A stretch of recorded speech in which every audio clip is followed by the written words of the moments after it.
Good afternoon to those with us from the States. Good evening to those with us from abroad. As we welcome you, I'm Rabbi Ben Zeidman, and we here at Temple Mount Sinai in El Paso, Texas, are excited to begin this next installment in our series, Higher Meanings, Exploring Connections Between Religion and Mathematics. This series is a part of the national program, Scientists in Synagogues, a grassroots initiative run by Sinai and Synapses, supported by CLAL, the National Jewish Center for Learning and Leadership, in consultation with the Dialogue on Science, Ethics, and Religion program of the American Association for the Advancement of Science, and is funded by the John Templeton Foundation, as well as by other donors.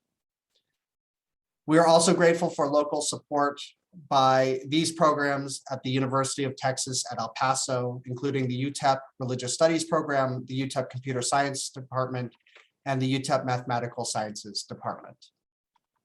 A brief note about logistics for our time together today. We are recording. We will post the recording onto YouTube. We are also on Facebook Live at the moment. My partner in this year-long series exploring the connections between religion and mathematics is mathematics professor, Dr. Larry Lesser. He is with us today and will be moderating our Q&A with Dr. Lawrence following her talk. So if you have any questions throughout the presentation, please feel free to enter them into the chat throughout our time together. Dr. Lesser will put them together for the discussion at the end. I've also activated the captions. If you are finding them distracting, I know that sometimes it automatically picks up a word that's not quite the way it actually is, and so it can distract a little bit. You can go to live transcript at the bottom of your screen and select hide subtitle. Also, just a note that we'll be asking everyone present to fill out a very brief anonymous Google Forms survey at the end of our talk. Please make a note in your calendar for our next and final in this initial series of Higher Meanings, which is a conversation with Dr. David Novick and myself on December 16th at 6:30 p.m. Mountain Time. For those of you joining us from abroad, that will also be recorded, as I realize that's the middle of the night or very early in the morning for you. We are so glad and happy and grateful to welcome Dr. Snezana Lawrence, who will speak to us today on, and I'm going to pronounce this differently than Dr. Lawrence pronounces it because it's the way that I learned it in school, Gersonides and the Limits of Knowledge. Snezana is a mathematical historian, and her work focuses on the creativity, identity, and engagement in the learning of mathematics. She is a senior lecturer at the Department of Mathematics and Design Engineering, Middlesex University, and is involved in various national and international initiatives to promote the use of the history of mathematics in mathematics education. She is the chair of the History and Pedagogy of Mathematics International Group, which is an affiliate of the International Mathematics Union for 2020 through 2024, and is a diversity champion of the Institute of Mathematics and its applications in the UK. Snezana was the co-editor with Mark McCartney of the book Mathematicians and Their Gods, and recently published a book titled A New Year's Present from a Mathematician with Chapman and Hall.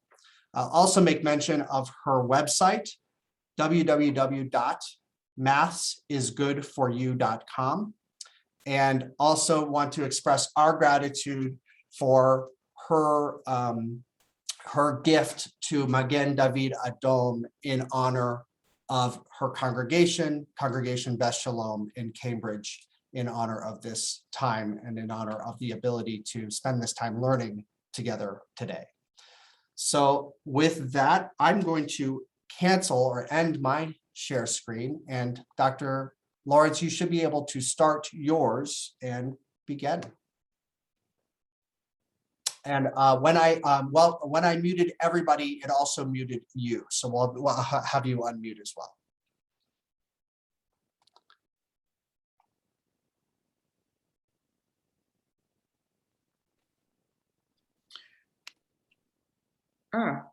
For some reason, I can't share. Am I a co-host? You are. It worked 2 minutes ago.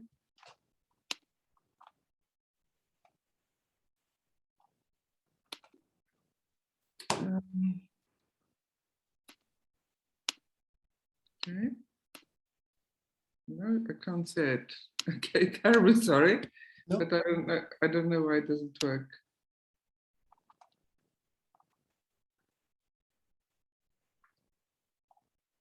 I don't see anything on my end that's preventing us from. No. Okay, sorry. I'll go back in a sec. And then I'll say hello to everyone.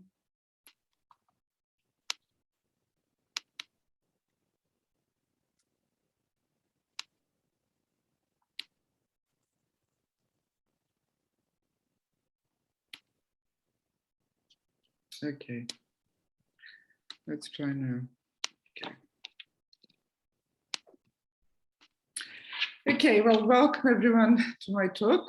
I'm very grateful for you to show up for this occasion. I'm very, very grateful to Rabbi Zeidman and to Professor Lesser for inviting me to do this talk. It's going to be, it has been very enjoyable for me doing the research, and I need to mention two people really that I'm very grateful to. Shai Simonson from Stonehill College in the US, who gave me some of his translations, which were very, very helpful. And of course to Victor Katz, who was one of the speakers in this series, who I've known for many, many years. And I don't know whether Victor remembers, but I think he came to one conference I organized in UK just when my daughter was getting married. And she was furious that the conference was happening a day before her wedding, but all worked out at the end. So Victor, thank you for your fantastic book, your contribution to the book on the history of combinatorics, which was also very helpful. Okay, so I'm going to talk about Gersonides or Gersonides and the limits of knowledge, and his really fascinating work, which spans many areas of mathematics and philosophy and even music. So I promised you that I will talk about his work and his Judaism, and that will be sort of not necessarily always obvious. So if you save your questions for the end, we can talk about it later on. But I think he is one of the mathematicians, theologians that is very, very modern in his thinking, despite the fact that he was actually medieval man. And we will see how his theology influenced his mathematics and vice versa.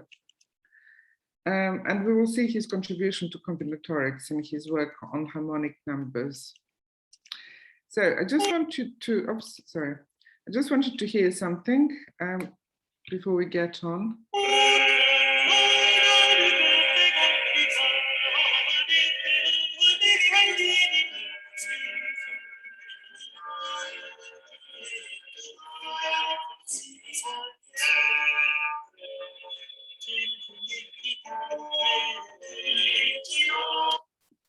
Okay, so that was a very short clip.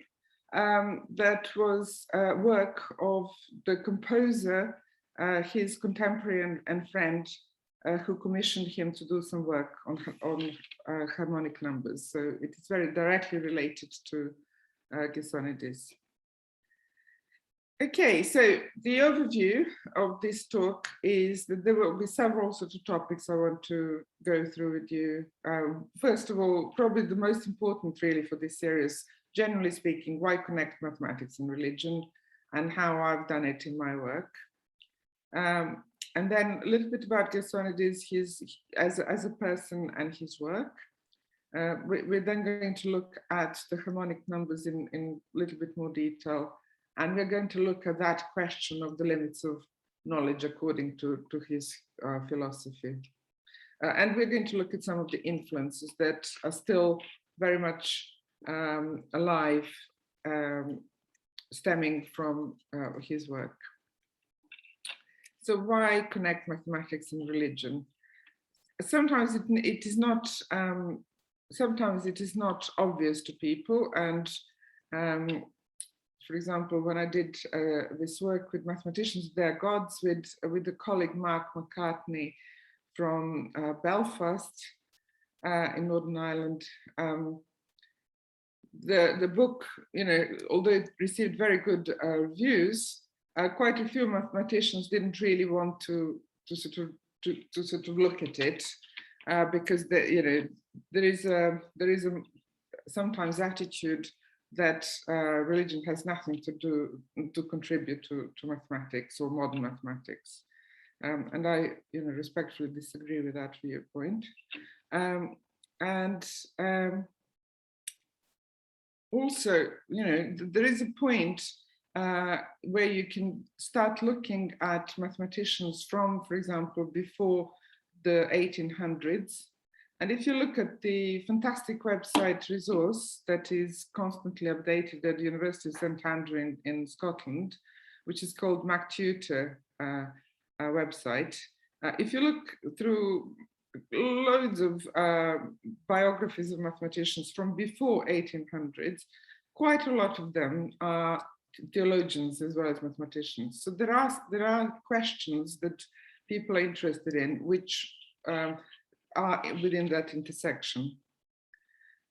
So that book was dedicated to sort of various manifestations of those beliefs that mathematicians have or investigate and look at from various viewpoints.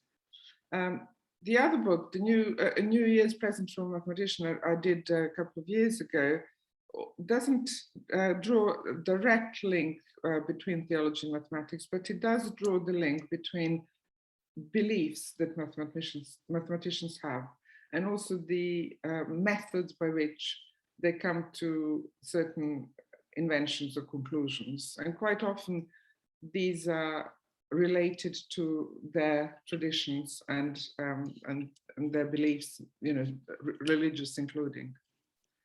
So there are different, obviously,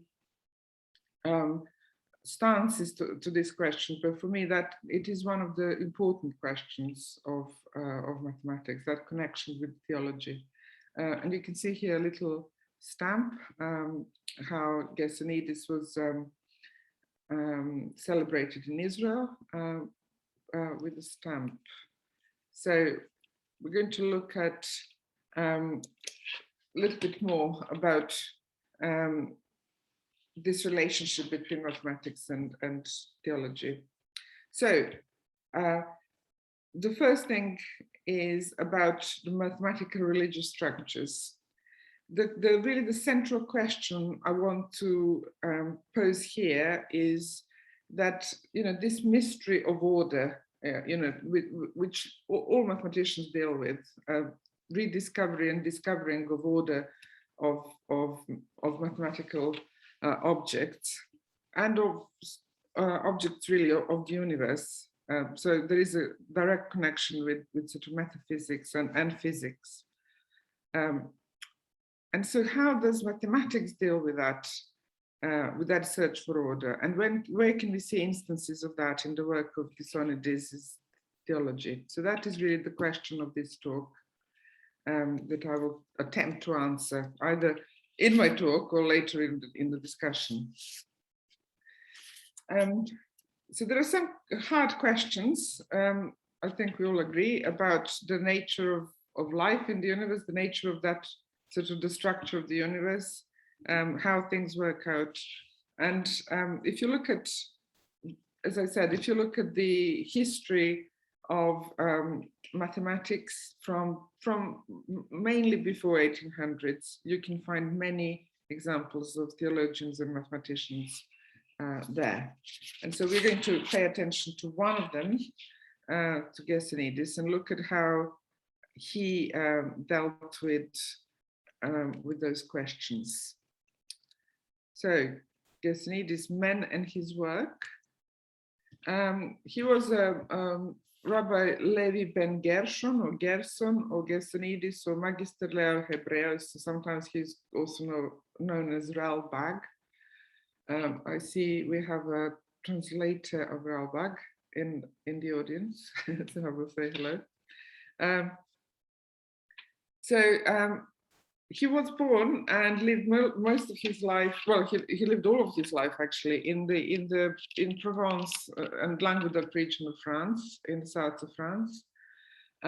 He wrote exclusively in Hebrew, but some of his work was translated into Latin, and that is really quite an important topic, because when we talk a little bit later on about the influence that he made on modern mathematics and computer science, that is one of the aspects that probably is still problematic. He lived in the town of Orange. He was born in Bagnols-sur-Cèze.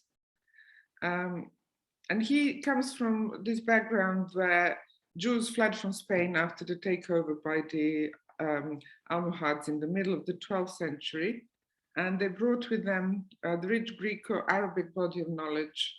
Quite a lot of them spoke Arabic or read Arabic, so that they actually were able to sort of make commentaries on lots of texts, and Gersonides was himself one of them.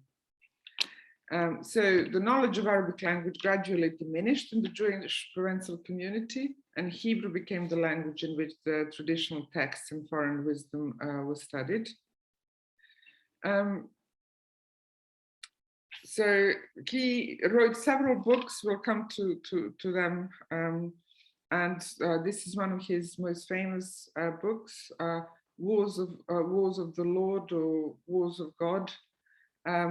One of the things is that because he was such an individual and strong thinker, really, and logician, quite a lot of the things that he wrote people didn't agree with, and sometimes they even translated or called his major book, Wars of God, Wars with God instead.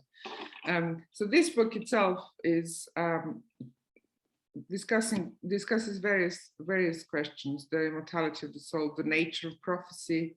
If we have some time, we'll also to have a look at that, because it is really an interesting question from a logical point of view. And then divine omniscience and providence, the nature of heavenly spheres, and so on. So there is some astronomy there as well. So Gersonides grew in this milieu of learning, which came, as I said, from Greco-Arabic culture at the time. And he obviously had access to the elements of Euclid because he did commentaries on several books of Euclid's elements. He did one of the first works on trigonometry, which was only published in the 19th century. He did this work, which is on the harmonic numbers. He wrote it in Hebrew, but it was immediately translated into Latin. This particular work was commissioned by Philip of Vitry, who was the bishop of Meaux in France, and it was immediately translated into Latin for him. So that book itself was published by someone in the very early 20th century only. So you can see the sort of issue of how publications were late, 5-6 centuries to be translated and known. However, since then, his work has been taken by quite a lot of people in different areas. This is one of the copies. This page is from the manuscript. The image is a page of the manuscript from the Bavarian library, and the manuscript was brought from Constantinople in 1480. I believe there is another copy also brought from Constantinople, which is in Paris. Okay, so what was he famous for? So the first and probably the most important thing is that he is given credit for inventing this method or mathematical proof or technique by induction. So it consisted of proving things in steps. So you need to prove that something is, is true for one case, for the base case. Then you show that it is, whether it holds for any case, or you show different steps. And then finally you show that it is general case. So therefore it must hold for all cases. Although he doesn't actually give a general description of the method, he repeats it again and again in his mathematical work. So we're going to look at something, I think, soon. So example of mathematical induction. I'm going to just stop sharing and I'm going to go quickly to my other camera.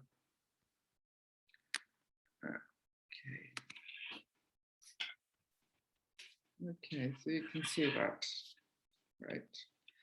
So okay.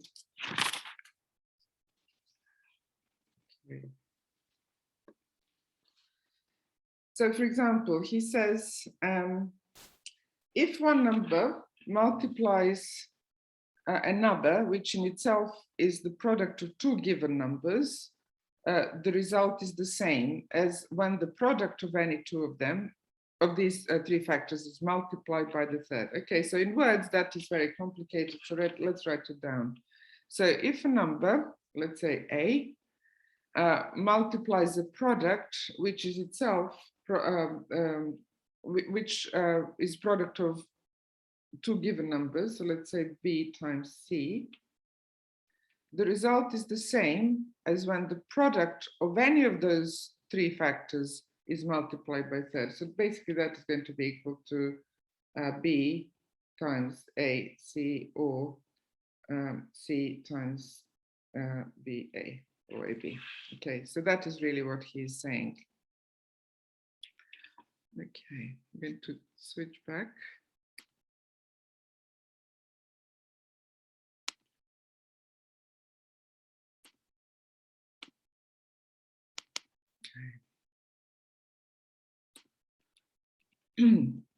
So after that, he does the same thing for a number multiplying another number which has three factors. So A times B times C times D, right? And he proves it in the same way.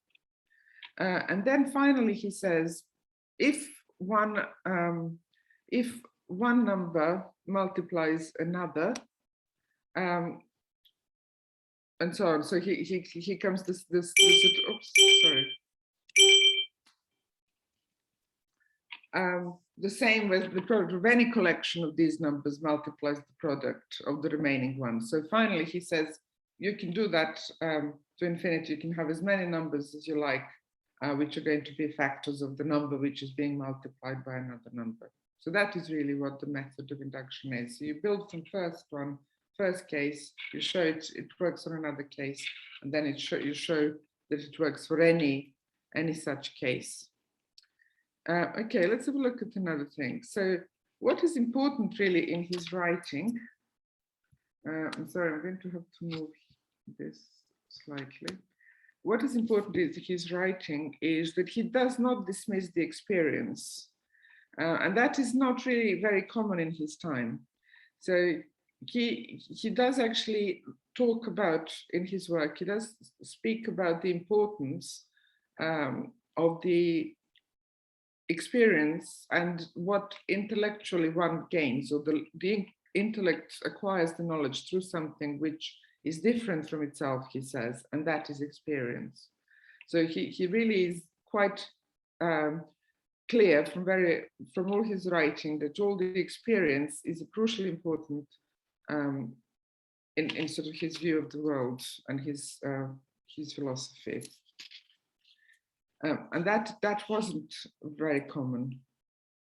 One of the things he describes in his very important book, Masei Hoshev, is about permutations and combinations. This is still the work that is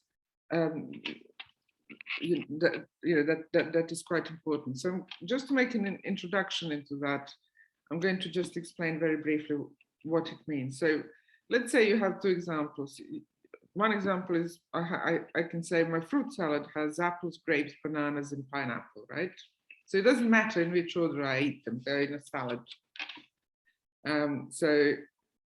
However, if I say my combination to the safe is A, B, D, C, I want you to sort of think about two things. First is that we say combination, but actually that is misleading, because if my combination is A, B, D, C, it can be in any order whatsoever, right? It can be A, B, C, D, it can be A, D, C, B, and so on, because that is the combinations do not take into account the order of things. So when the order doesn't matter, that is a combination, but when it does matter, it is called a permutation. So we really should call locks, combination locks, we should call them permutation locks. Okay, so he did some work on that. He wasn't the first though, and why was it important? How does that connect to his Judaism and his theology? So Shabbatai Donolo, who lived before him a couple of centuries, was the first to look at these permutations of 4 letters in order to make words, okay? And the first appearance of this question seems to be appear in Sefer Yetzirah, but it continued to appear until the 16th century. It was quite important. So why was it important? Well, it was important because if God named things and he created things that he named, how many creations can you have if you do all these different permutations you would be able to see, right? How many things he has created or he can create. So this example is for n is equal to 5, so 5 letters. Of course, it gets a bit complicated in Hebrew because of the vowels, but let's forget about that for the moment.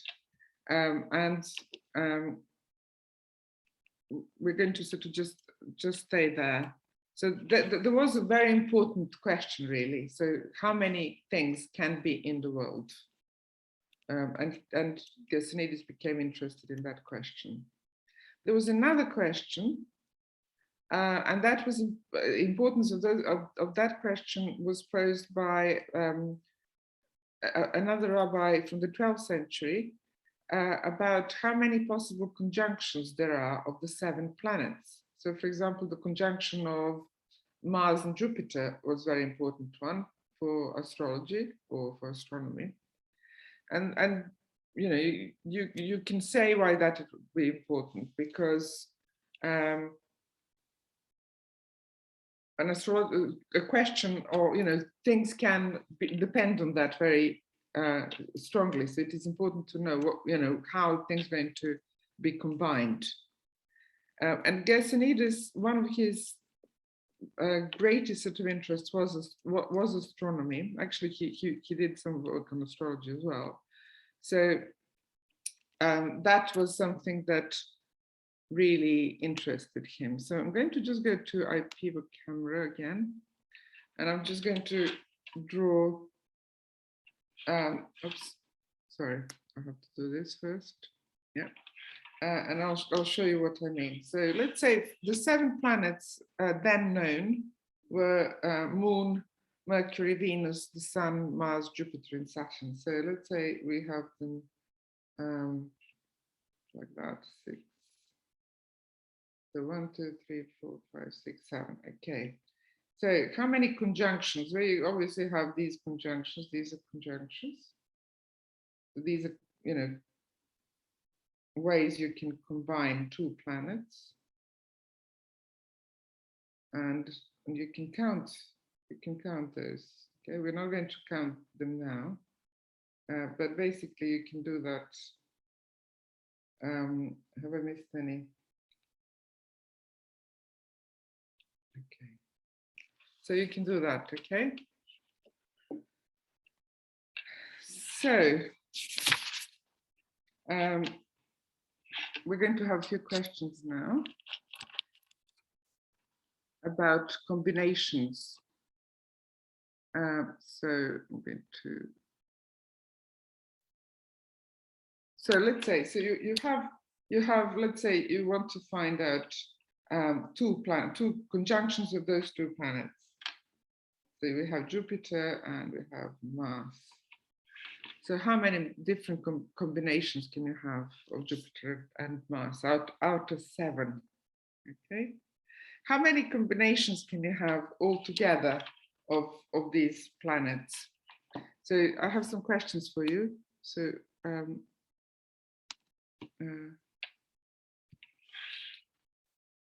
are you going to put the questions?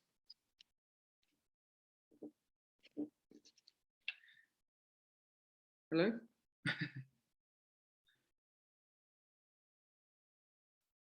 Not working. Okay, so I'll just ask you a question.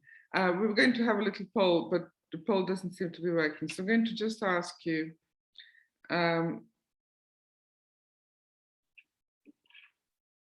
if the order of these links between the planets does not matter, is the number of those conjunctions greater than if the order does matter? So what would the number of combinations be greater than the number of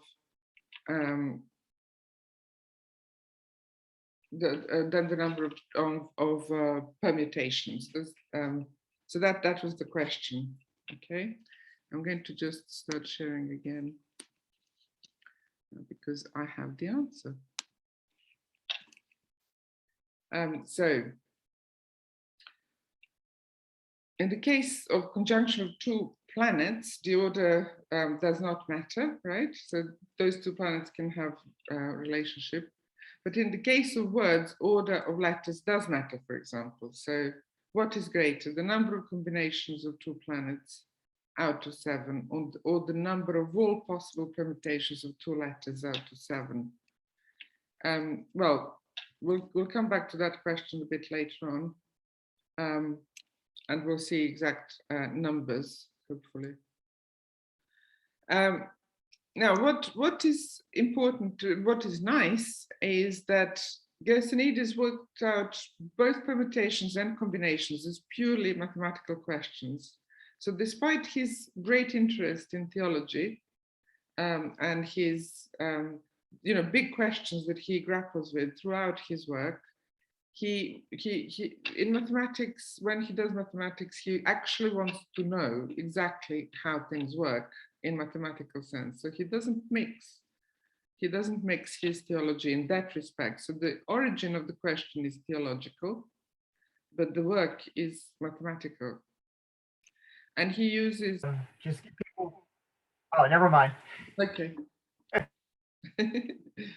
Yeah. Okay.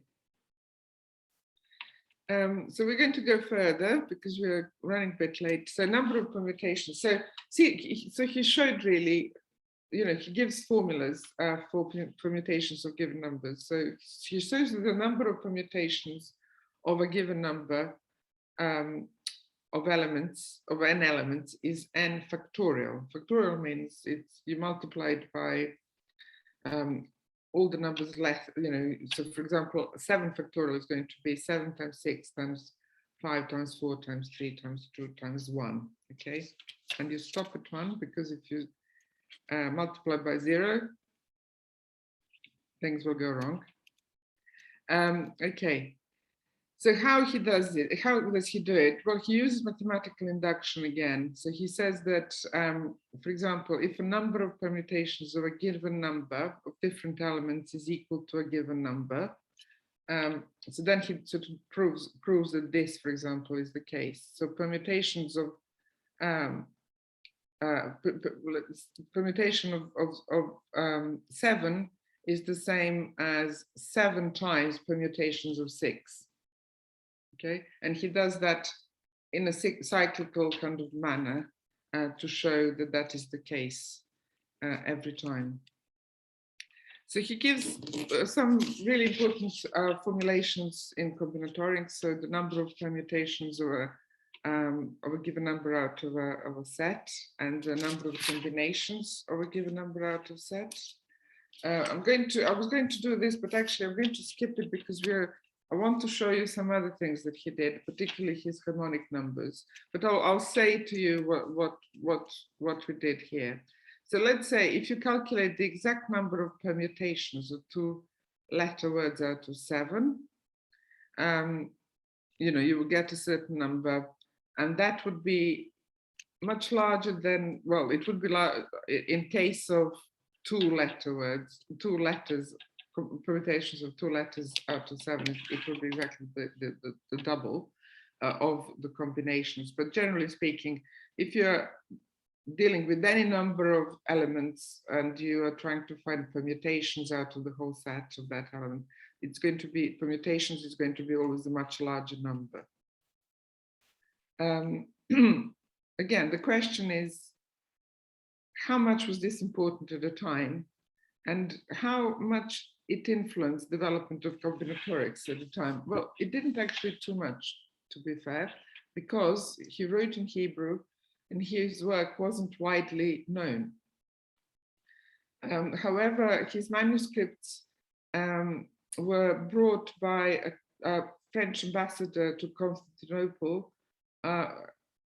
He came across his manuscripts, brought this book, his book on numbers, to Paris, and copy went to Oratorian order, and perhaps from there the knowledge somehow actually percolated throughout that sort of collection of mathematicians who were very active in Paris or France at the time. So perhaps Mersenne, who was very interested in that, would have known something about it or have seen it.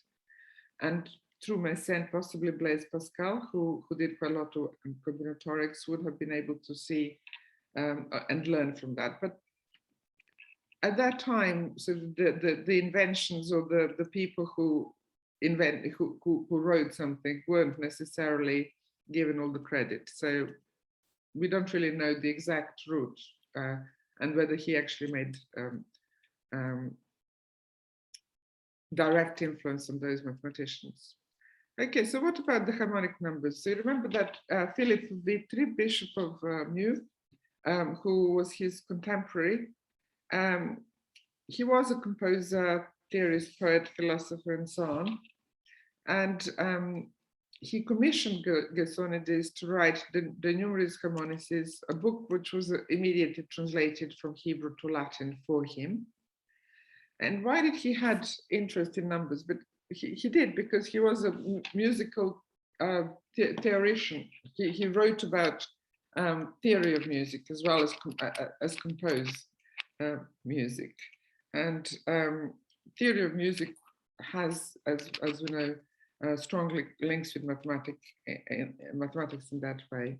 Boethius, for example, said that music is number made audible. So the Vitry calls these numbers harmonic. They're not always called, I mean, there are other harmonic numbers, but he called these numbers harmonic. So 2 to the power of something, multiplying the 3 to the power of something else, okay? And you can see here the table of harmonic numbers according to, well, his harmonic numbers up to 1,000. Okay, so there's not that many of them. So they multiply, the sort of all the products of powers of 2 and powers of 3. And what he wanted to know was, are there any pairs that are different to those four pairs, which differ in only one. And that the beauty of it is that those pairs 1, 2, 2, 3, 3, 4, and 8, 9 correspond to significant ratios in music that David used.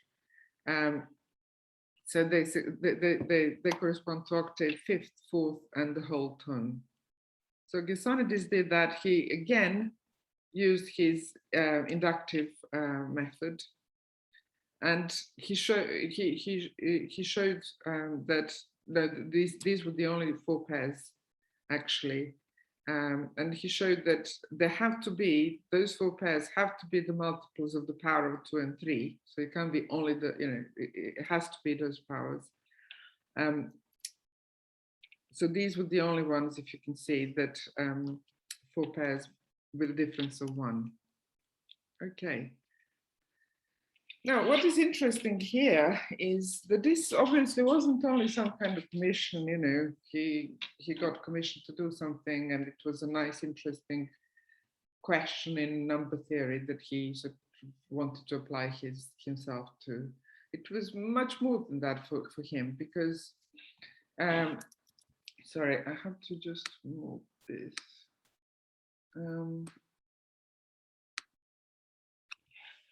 Because for him, the playing of music had a little bit, more importance. It actually fitted into his view of the world and why, sort of how this order is manifested in the world. So this is what he says: the player does not have a pre-knowledge of the movements of the fingers required to produce the tune that he wishes to play. Rather, he imagines the tune, and his limbs are moved by this image until the tune is achieved. This way, it can happen that the musician plays with his hand while listening to a tune that he had not heard before, and the tune that he plays agrees with the tune to which he listens. These instances confirm that the motions of living beings are more wondrous than the motions of non-animating beings, and so on. So it really is quite an important philosophical statement, and one that he is happy to share, because there are things that he, in his writings, we come across where he sort of talks about not actually wanting to share everything for various reasons. Okay, so we come to the final sort of bit. His thought was on metaphysics and epistemology, so the limits of knowledge. So the most important aspect of his work here relates to logic and the nature of knowledge and the nature of free will. And the common question that many philosophers of the times grappled with was an argument that goes something like this. If there is a divine prescience, does an omniscient God who knows everything knows whether I will make a certain choice? So if there is, if he does, it doesn't matter actually what I'm going to do, because everything has to be predetermined. And how can he not know if he is omniscient, all-seeing and an all-powerful God? But because God is unchanging, so God would have known this from all eternity. That is another point of that has been, discussed up to this point.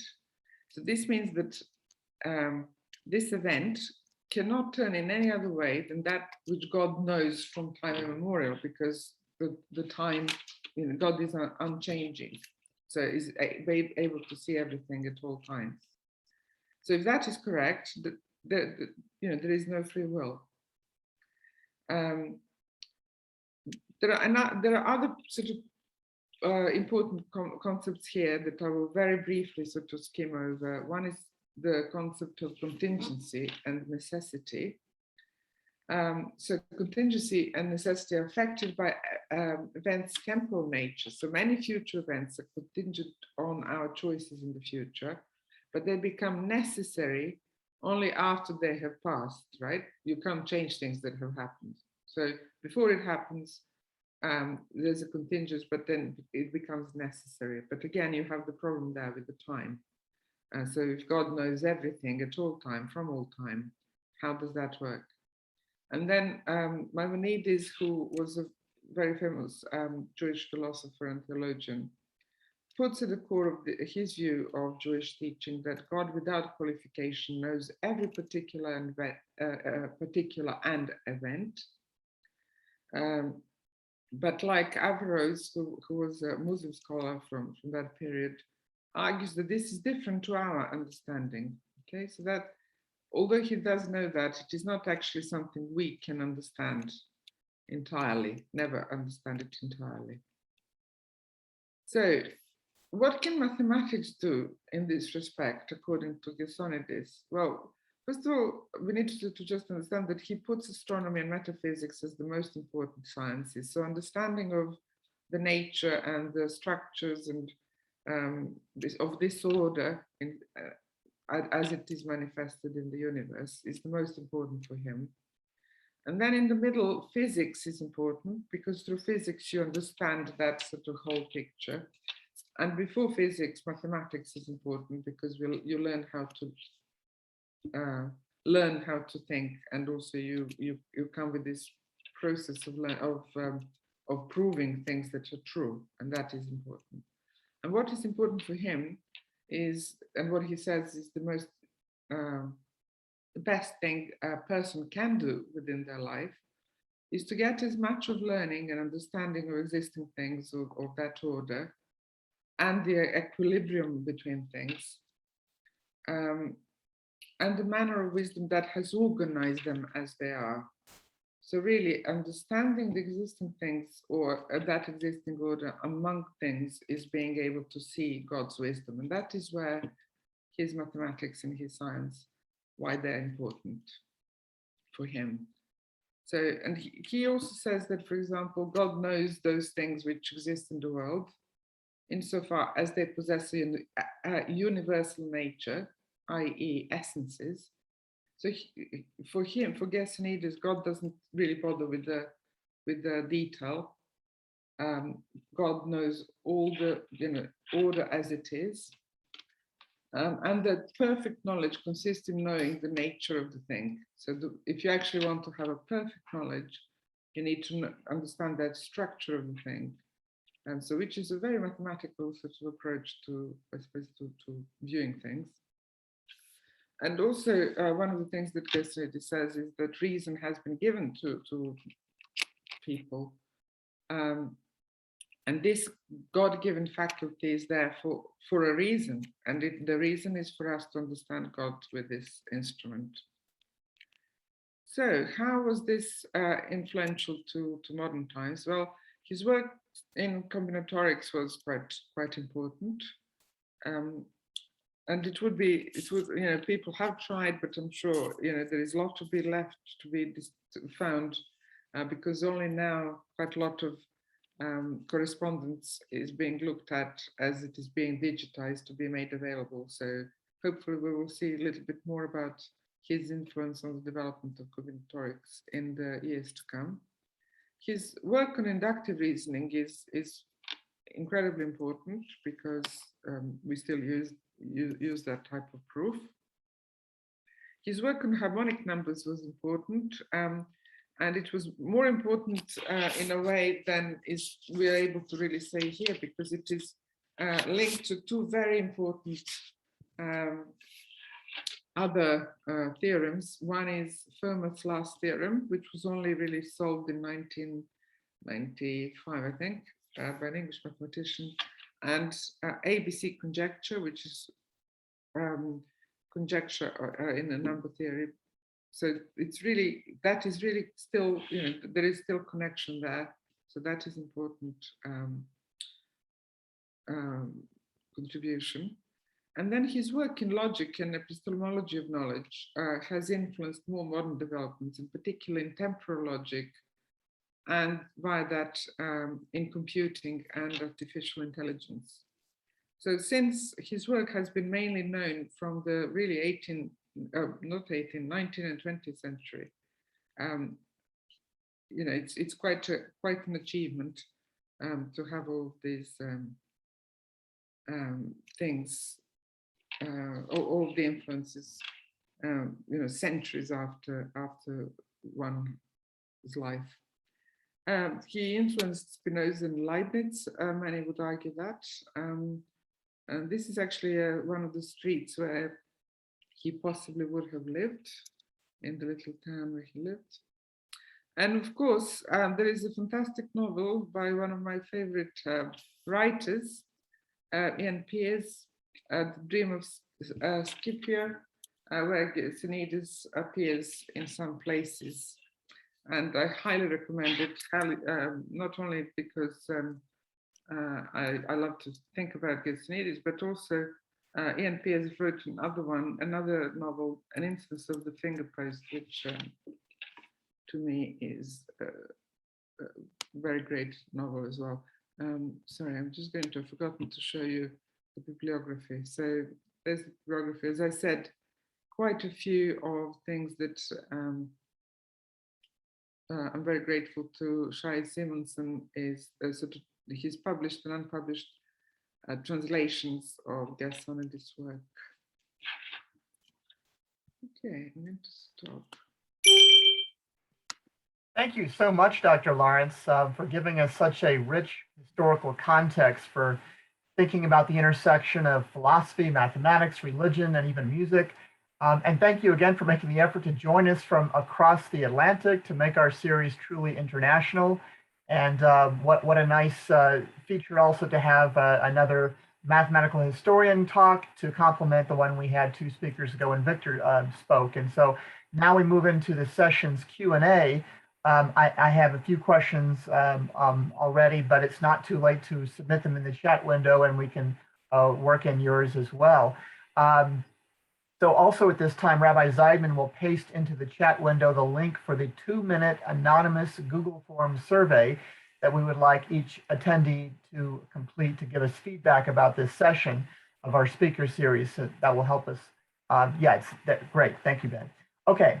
So, so you mentioned that Gersonides did not, treated the question of permutations of letters and worlds purely mathematically, even though it's associated in a religious way with the creation of the world. And I was wondering if anything you've read tells us why he did that. And a related question that you can dovetail in with if you want is, I think I came across something that said that Gersonides presented methods for solving only astronomical triangles, but not earthly ones.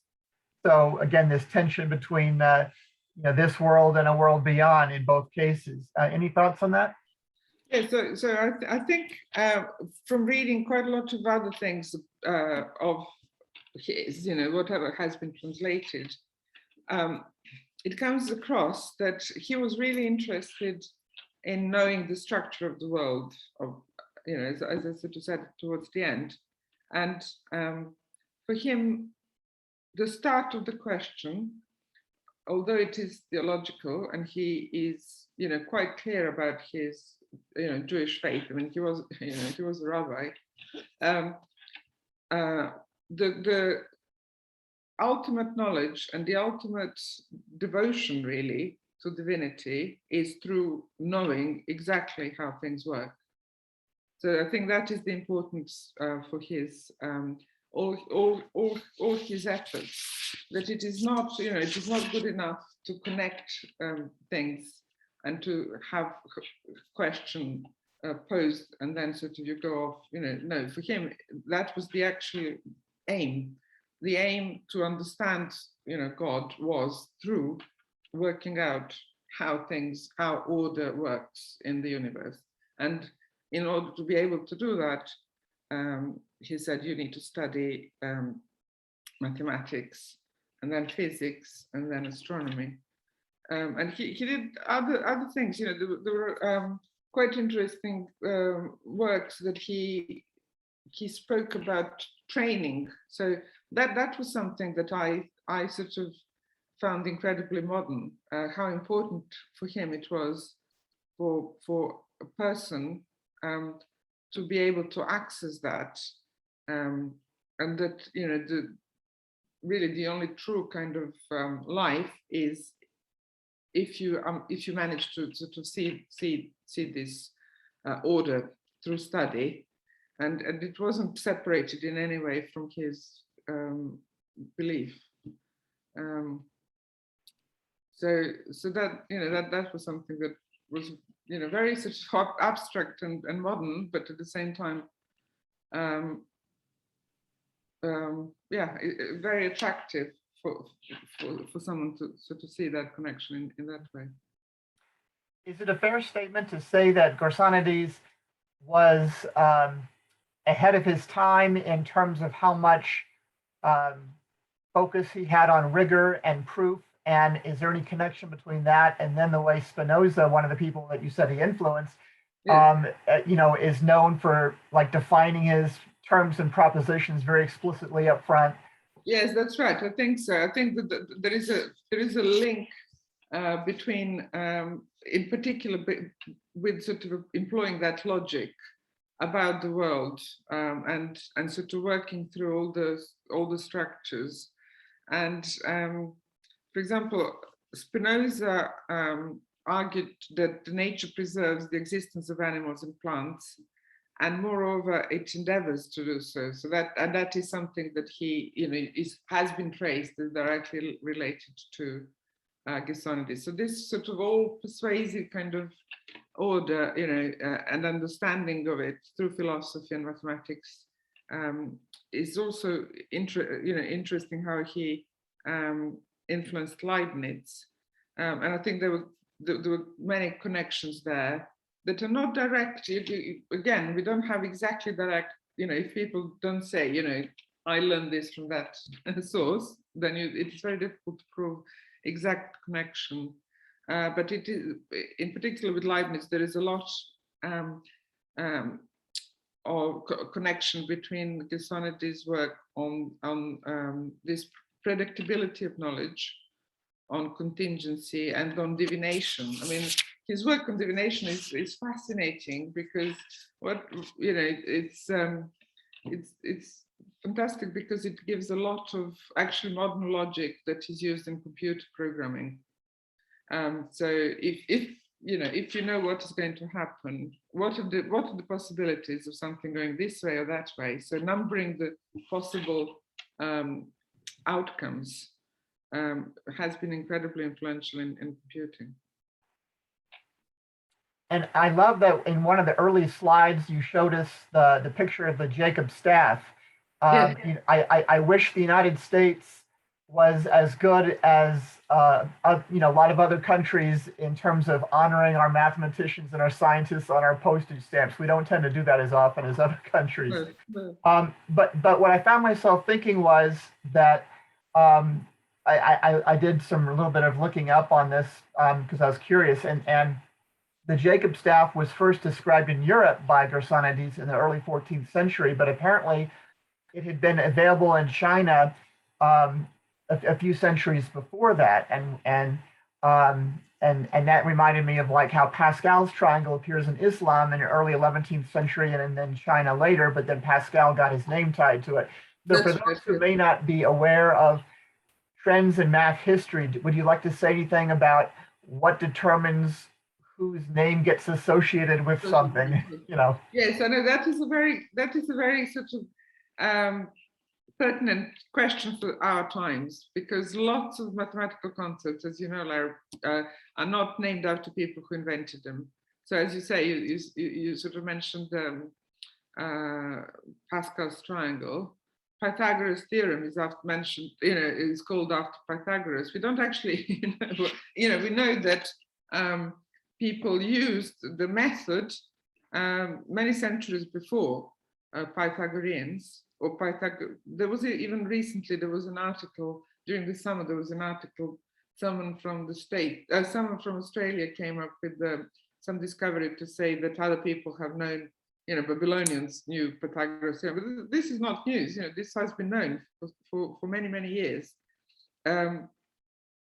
But in intellectual history, sometimes things are called after a certain person because that person, for example, publishes it, or it is linked to some kind of event or famous book.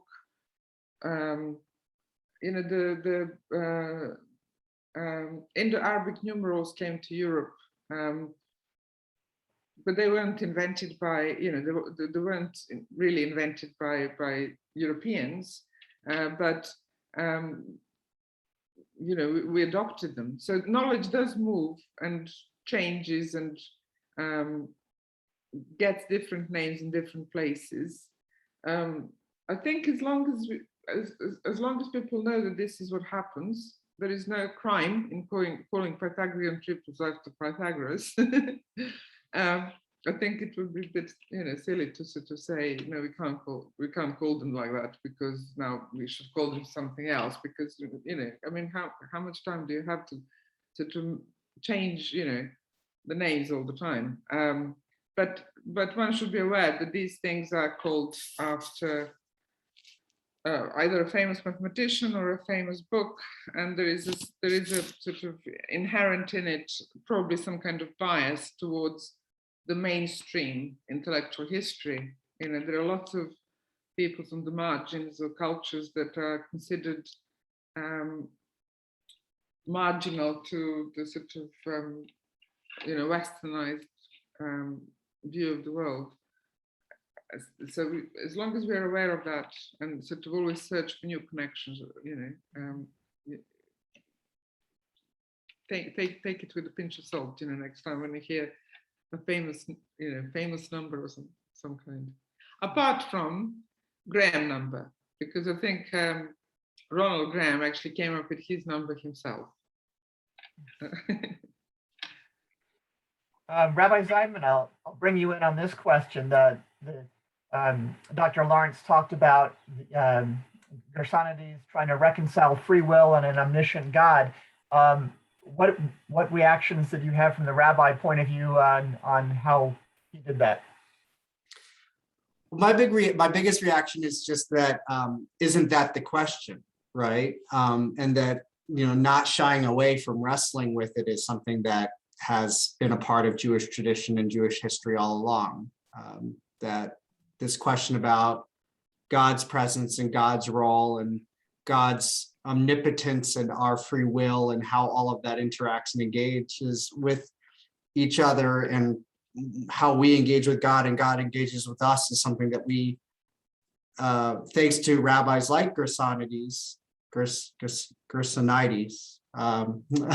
how they really elevate that for us and give us that cover or that permission to ask those difficult questions openly and to wrestle with them with not just our own kind of ideas of religious ideas, but also with bringing in what many would call secular concepts, but which I think in general, great Jewish scholars like Gersonides would say are in fact part of God's world and part of this universe that has been that is the space in which we interact with God in the first place. So of course we bring in numbers, and of course we bring in mathematics, of course we bring in science, of course we bring in philosophy, and all of those other pieces. They're all part and parcel to this larger conversation, and they're all intertwined, which I think is really a big part of what the whole series that we're doing here over the course of the year is about, and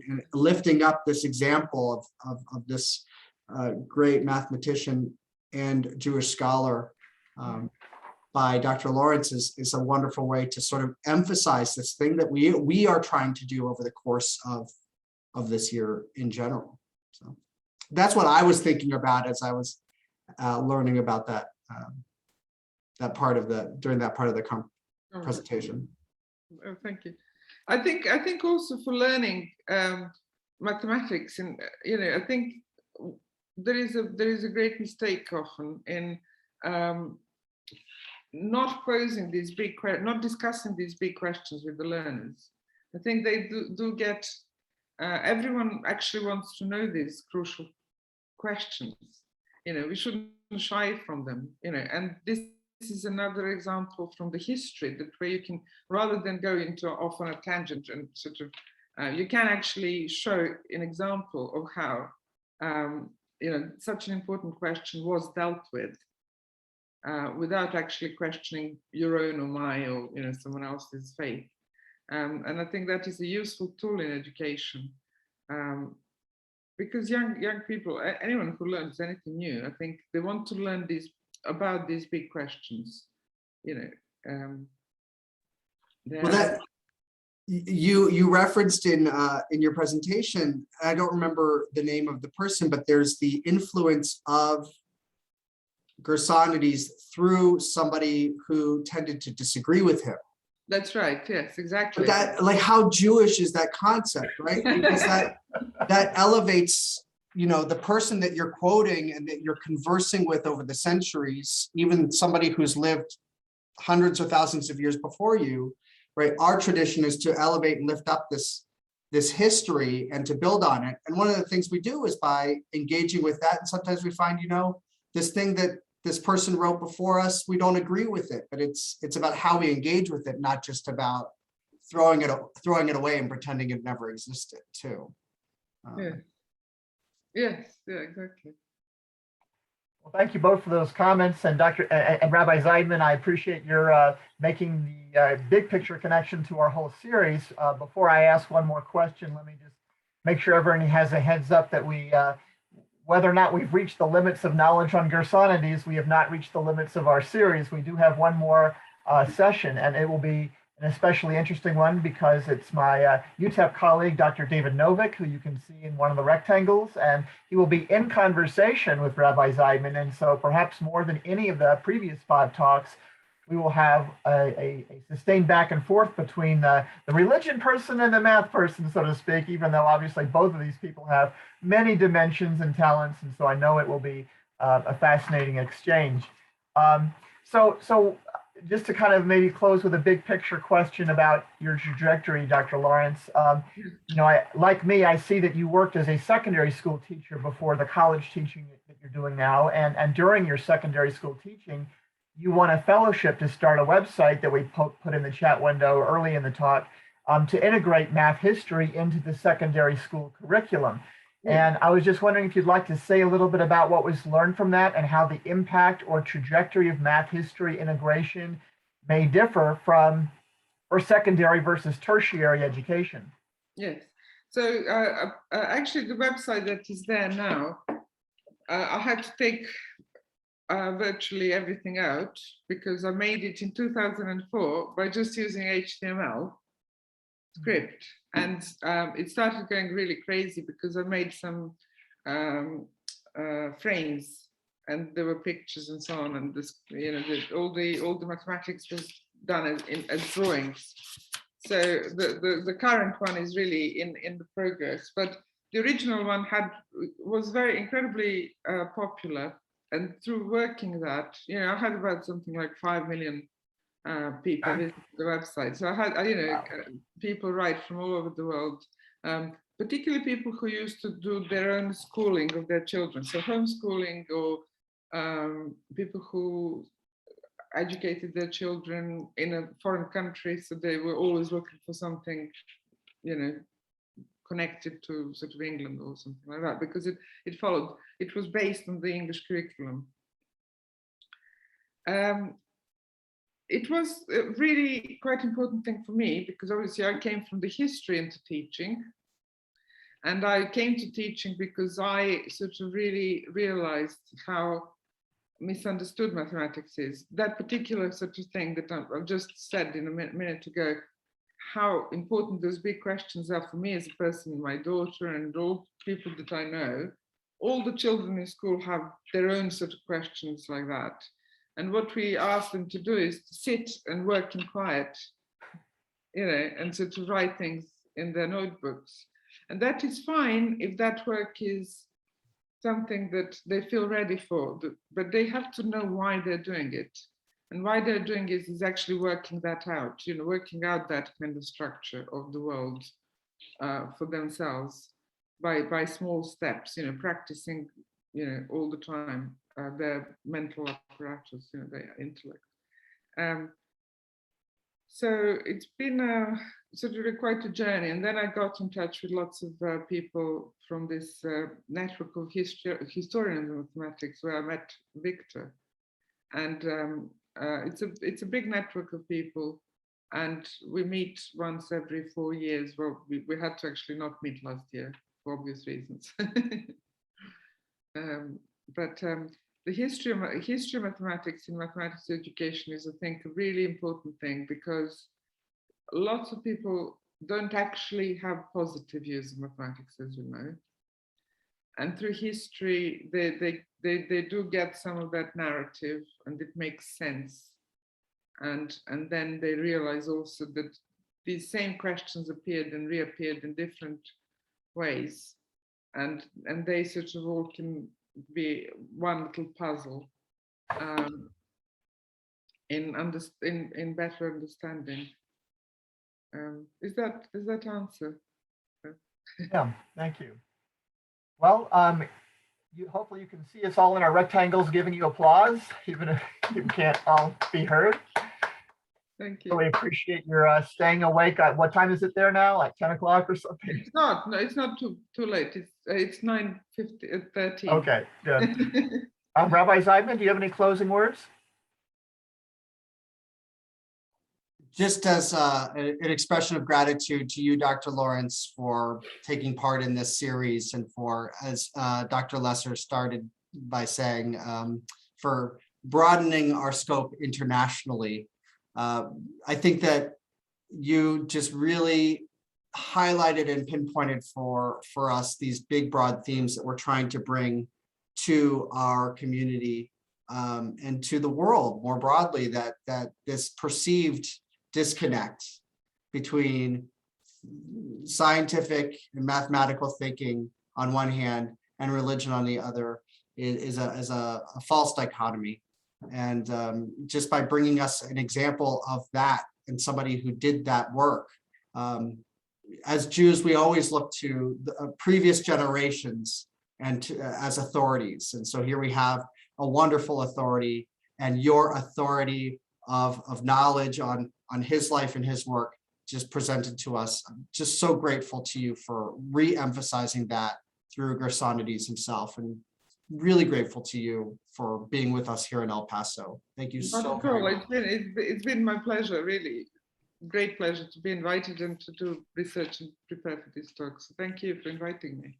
Well, I commend everyone to the books that Dr. Lawrence has taken part in editing and writing, and the books from the bibliography as well. I've had a chance to go through a few of them, and it's just such a wonderful way to expand my own personal study on topics I've never spent time on myself. So I'm really grateful to you as well for that too.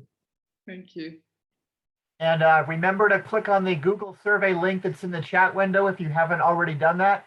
It literally only takes 2 minutes to do. So even after we close it down, if you've opened the link before we close down, you'll still be able to submit it. Thank you very much. Thank you. And Dr. Lawrence, have a wonderful evening. And this has been a wonderful opportunity just to get to know you as a person too. And thank you so very much for your time on this. Thank you. Thank you. Thank you. Thank you. And thank you to everyone for spending this time with us. And looking forward to the next one, December 16th, 6:30 p.m. Mountain Time with Dr. David Novick. We're going to tackle the question of whether computers will make religion obsolete. So we're going all the way for that last one. And, thank you, everybody, for studying with us. Thank you. Bye-bye.